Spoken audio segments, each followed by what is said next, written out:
To produce, buy and sell livestock can be grueling, but mastering this farming practice and understanding the ins and outs of the red meat market is possible. And this week, we're sharing a guide to explain the common terms used and how it all operates for new farmers. We're back with our AECI Plant Health segment, focusing on the squash mosaic virus. Simon Lowe, Technical Advisor at AECI Plant Health, joins us to identify it and ways to treat this common threat, especially if you're a new farmer. Our Agri 101 features Modikoe Musi, founder of Musi Foods, an atchar business he started in his mother's kitchen to inspire hope. Our book of the week is The Soil Will Save Us by Kristin Ohlson. And our farmer tip of the week comes from Thabo Skhosana, Castle KZN dairy farmer. This is Farmers Inside Track, supported by Food for Mzansi. Inspiration for your business and life. From South Africa's farmers and agripreneurs. Hey, I'm Mzansi, and welcome to episode 133 of Farmers Inside Track. I'm your host, Dawn. It's amazing to think how far we've come since we started this podcast. Anyway, I think I'm just being nostalgic this week. We kick off with that promised red meat market glossary to explain the common terms used and how it all operates for new farmers. Nicole Ludolf chats to Dr. Frikkie Maree, agricultural researcher at the University of the Free State. Over to you, Nicole. Thank you so much, Dawn. Now, Dr. Maree, can you tell us what the Farmgate price is? The Farmgate price of animals is basically the price that the farmer receives in his pocket. So it is the price without transport after the Farmgate, without additional commission at auctions, etc. So when we talk about a Farmgate price, it's usually lower than the price that was achieved on auction, as the commission of the auction and the auctioneer, etc. would still have to be subtracted from that. Which factors influence the Farmgate price? It's difficult to say what factors influence the Farmgate price. Prices on all levels are usually determined by supply and demand, and supply and demand will then also influence the Farmgate price, or the price that a farmer receives for his cattle or sheep or other small stock.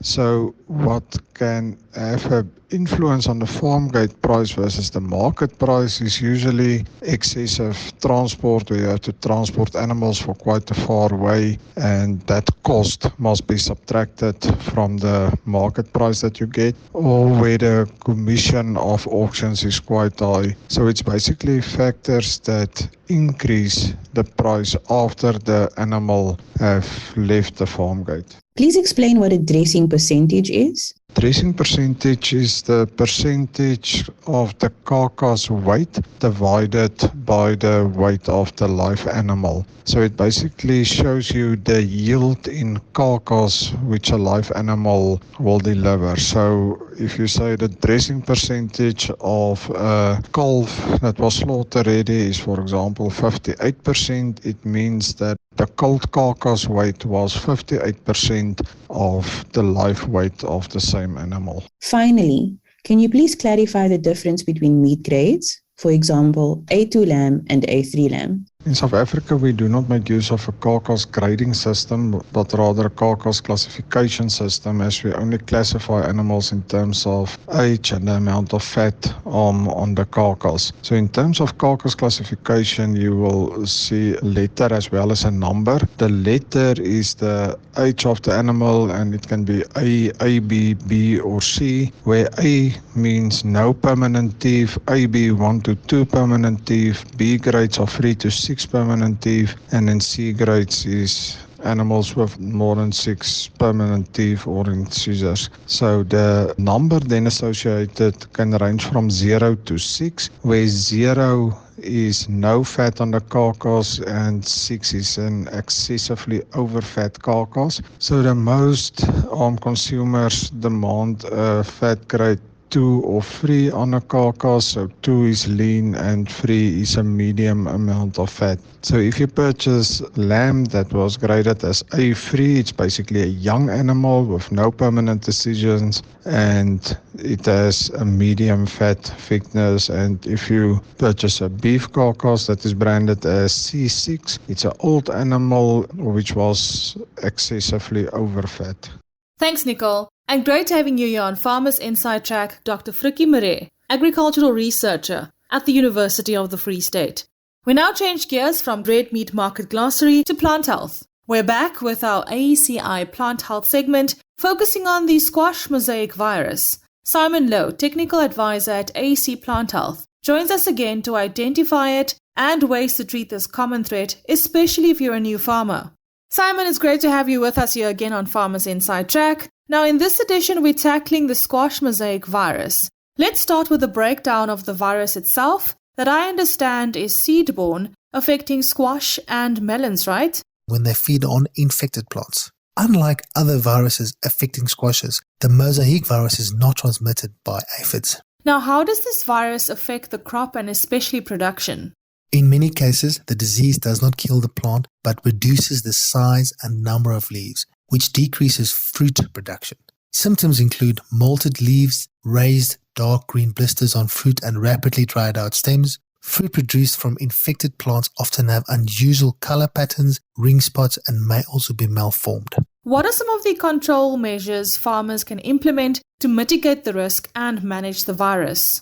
The first step would be to plant virus-free seed, which is certified from a reputable seed producer. Thereafter, the implementation of a thorough insect management program should be initiated. This will include the application of various products to prevent any insect damage, as well as the infestation of mosaic virus. Any of our crop advisors at AECI Plant Health would be more than happy to assist with such an insect management program.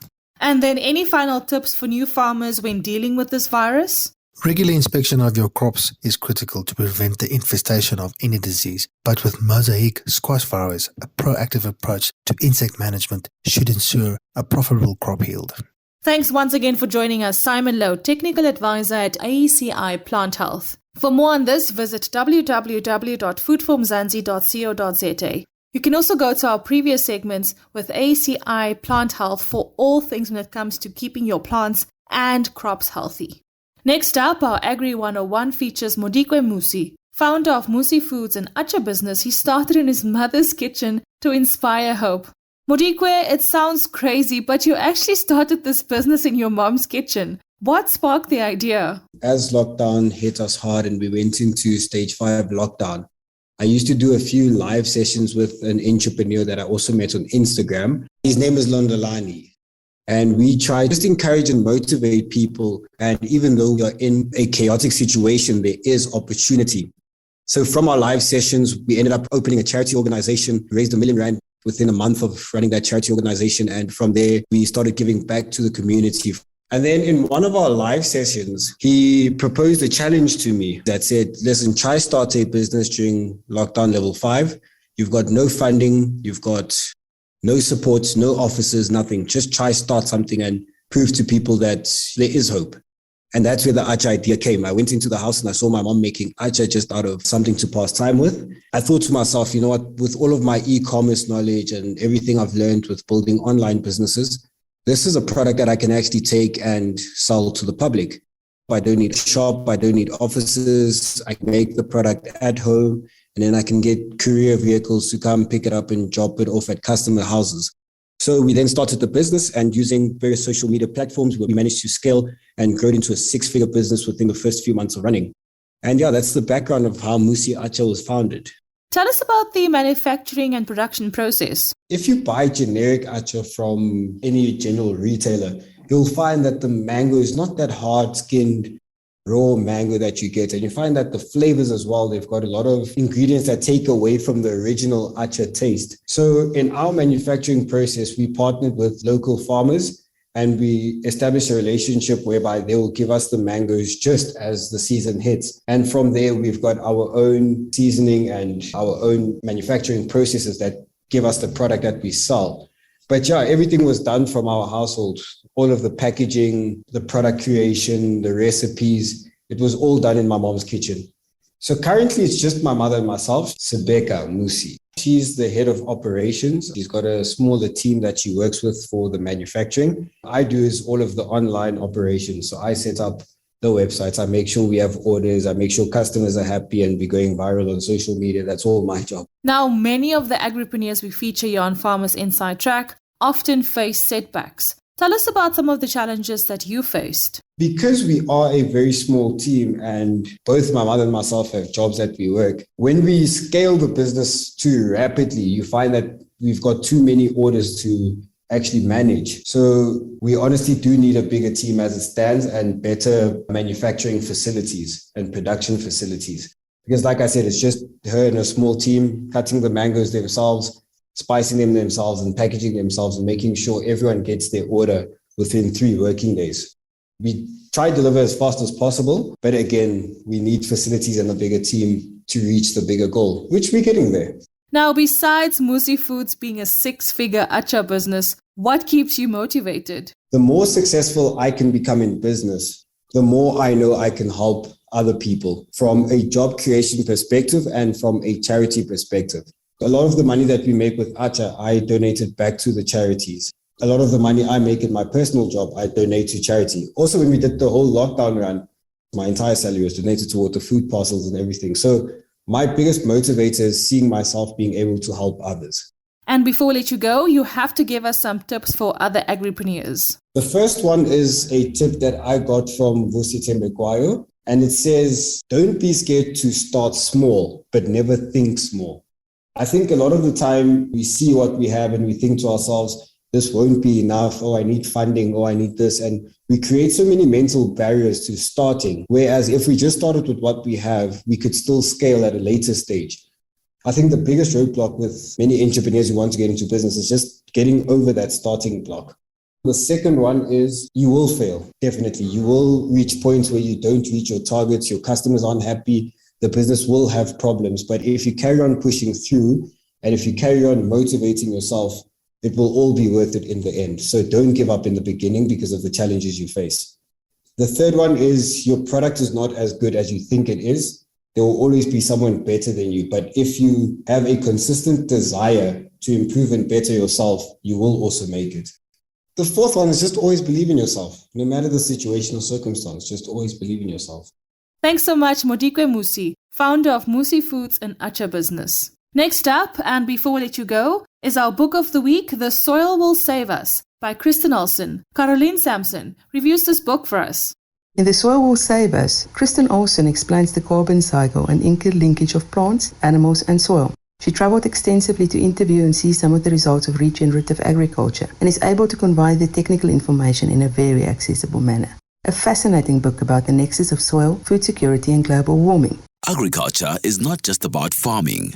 It's about caring, and that's an ideal worth preserving. When your family doesn't settle for anything less than magnificence, give them the best with Magnificent Maize Meal.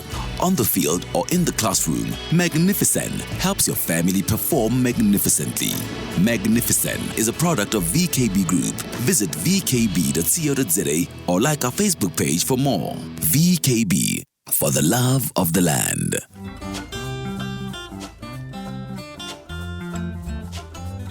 Now remember, if you have a book suggestion or perhaps you'd like to even review a book for us, just email info@foodformzansi.co.za. Now you know I can't let you go without sharing our farmer tip of the week, and it comes from Thabo Skhosana, Castle KZN dairy farmer. I believe the responsibility lies with us as the youth in our country, especially us who studied agriculture and have experience in agriculture, to bring solutions for sustainable growth, to increase our food baskets and combat food security. We don't need workers, we need innovation and visionaries who will bring forth solutions and hence alleviate poverty. And our farmer tip from Thabo Skhosana, Castle KZN dairy farmer, brings us to the end of another exciting episode. If you loved it, please rate it and share it with your friends, family members, and of course your fellow farmers. And be sure to check out our sister publication called foodforafrica.com for inspiration and news from across the continent. And do catch me every week on Twitter Spaces. That's Wednesday from 6 to 7 p.m. where we talk about all things farming. From me, Dawn Numdu, Nicole Ludolf, our producer Megan van de Vent, and the rest of the Food from Mzansi team, have an awesome week. Bye for now. Life in South Africa can be a lot. I mean, scroll through Twitter for a minute and tell me I'm wrong. Thank God for South Africans though, right? We're inspiring, and even on the bad days, we fight back with a smile. That's why I love Food for Mzansi so much. They're not ashamed to celebrate the ordinary unsung heroes who work every day to put food on our nation's tables.